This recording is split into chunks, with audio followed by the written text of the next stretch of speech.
Last image that Arto had actually looks safe. He looks like he's skating on water. Instead of sharing a thank you to everyone, I think really the word that comes to mind is congratulations. Congratulations to everyone for investing a few days through the summer months to spend time talking about a game we care about. From my personal point, thanks for the opportunity. This has been a great experience and a great chance now to share a few things with respect to Hockey Canada. As I prepared for the presentation this afternoon and knowing I had a few minutes to talk about recruitment and retention, I truly came to the realization that in our country, the registration process is largely a function of tradition. A mom or a dad played hockey, so they register their son or daughter for hockey. So whether it's tradition or passion, I think that's a common theme and really is something that I'd ask you to consider as we talk over the next few minutes. Hockey Canada is in the business of providing meaningful experiences. Over the years, we've had teams, both men and women, who have achieved great levels of success, and that's what drives that passion. That might be what drives the passion of the mom and dad. That might be what drives the passion of the young boy or girl who plays hockey. And that clearly has led to good numbers of participation in our country, but I think there's ways and means that we can achieve even greater levels of success. Today's presentation, I want to talk a little bit about some of the examples of programs that are operated by a number of organizations, some under Hockey Canada's umbrella, some not. Talk a little bit about partners who invest in the game in the way of operating programs to encourage participation and make sure that we retain a maximum number of those registrants each year. I want to share with you some statistics that reveal maybe some concern or maybe an opportunity. And throughout, I may pose some questions. I'd ask you to keep a notepad handy, because these questions hopefully will be taken by you, taken back to your community and shared as we look to grow participation and retain our current registrants.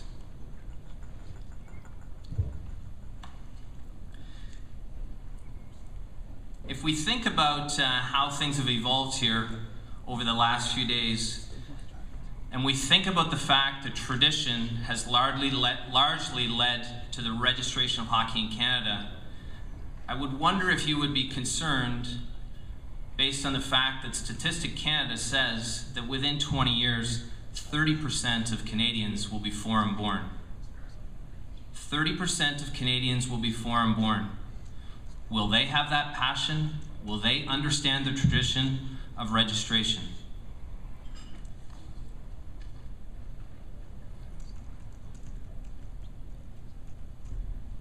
If you look at our current participation rates, and I focused in on 5 to 19-year-olds in Canada, we currently attract 9.1% of Canadians within this age group. Across the country, it varies from province to province. I think the highest in the country in one area is just under 25%. The lowest in another area is just over 6%. But on average, we attract 9.1% of young Canadians between the ages of 5 and 19. In Hockey Canada, we do that in partnership with 13 branch organizations, largely the provinces, 3,200 minor hockey associations, and an army of volunteers who do a wonderful job and are truly committed at providing great experience, meaningful experience for young people. But if we look at where we might be in 2020, 10 years from now, these are Statistic Canada, I believe from the 06 census. Not sure when the next census will be in this country. And we look at 9.1%, let's just say for a minute we can retain 100% and we can keep that 9.1%. You see quickly that we go on the low side of the population range, quickly we can lose close to 10,000 participants. And I read recently, I believe in the Globe and Mail about 10 to 14 days ago, that these forecasts, or these population forecasts are even trending, the actuals are trending even a little bit lower than that. So does that cause concern? Maybe. But I guess if you look at this, you would say that, hey, We're the sport of choice in Canada. We've got great partners across this country who are willing to make a commitment and attract new participants to the game. And we still have 90% of the population who we can engage in the sport of hockey. That's a great opportunity for us. Programs that are operated by our branch organizations, whether they be ESO Fun Days to attract female participants, Dreams Come True, they're largely targeted towards underprivileged children. We're very fortunate that we have partner organizations like the One Goal Initiative that makes equipment available for young participants. Kids sport across this country is very focused at attracting creating opportunities for underprivileged children. There are great partnerships across the country that can introduce players to the game. Hockey Canada, for the last 3 years, has undertaken an initiative where we send an activity book to players who are registered with us between the ages of 5 and 9. It's very much targeted at reinforcing all of those positive values and positive messages and really making sure that those young people feel good and, as was said previously, can celebrate their success in the game. That's our opportunity to get information out and communicate the values associated with the game. How do we deliver and enhance and accentuate those positive messages? I pause for a second and I think of the very first session where we had 2 great presentations on skill development and safety within the game, and quickly the conversation evolved into body checking as a skill, and then eventually was referred to hitting. What would people who are not registered in the game and might be considered registering their son and daughter think about if they would have heard those terms? Not that the conversation was bad, but what would they think about if they would have heard those terms? How do we talk about things like teamwork? How do we accentuate those life lessons? How do we show that hockey is a great ability to challenge young people to be even better? How do we do that as an organization? It's going to take a new level of thinking. We've been very fortunate in this country to have great partners and great programs. We have a committed group of volunteers who do tremendous things. But I ask you, are we structured to recruit members in this game? If we surveyed our members and asked them why they play or why they return or why they don't, what would they say? Do we maximize the use of ice time in this country to attract the greatest number of participants? Do we utilize or structure the season properly?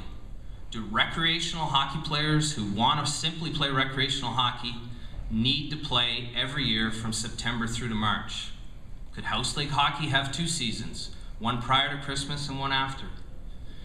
With those aspiring athletes in the competitive levels in Pee Wee, Bantam, and Midget, do we really need preparation and training camps to start in the summer months when parents really need a little bit of time away?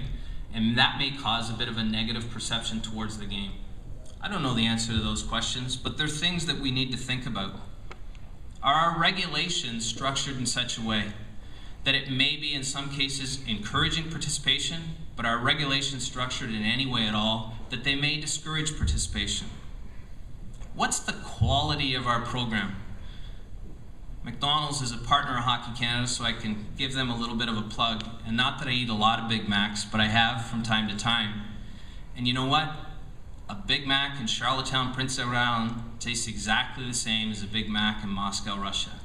They have the ability, and obviously the corporate engine, but they have the ability to replicate that quality experience. How do we take the best practices that are available around the world and replicate those so we truly do create the greatest experience of all for young people? As we conclude, I leave you with 3 thoughts related to change. I think it's clear, based on some information that we've gleaned preparing for today's presentation, that our population in this country is going to change.